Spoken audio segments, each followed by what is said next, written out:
Կարմիր ժապավենից այն կողմ Պոլիտեխնիկական համալսարանի նոր լաբորատորիան է, հիմնվել է Viva-ի աջակցությամբ, այսուհետև ռադիոսարքավորումներ և կապի համակարգեր ամբիոնի ուսանողներն ունեն բջջային ցանցի միկրոյենթակառուցվածքի հետ աշխատելու իրական հնարավորություն, մատուցելու շարժական կապի ծառայություններ։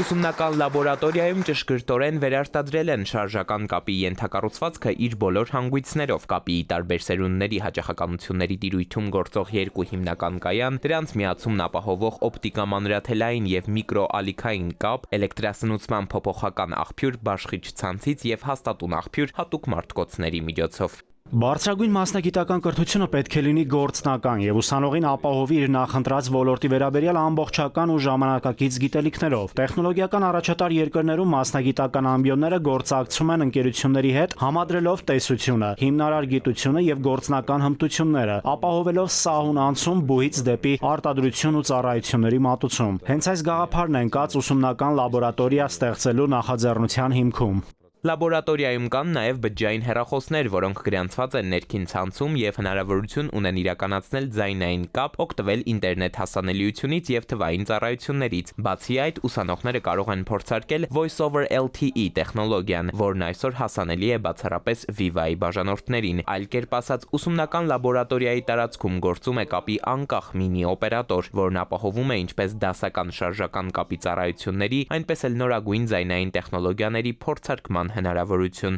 Սա նաև հնարավորություն կտա մեր մասնագիտական հանրույթի համար նոր հետազոտական մոտեցումներ, լաբորատոր փորձեր,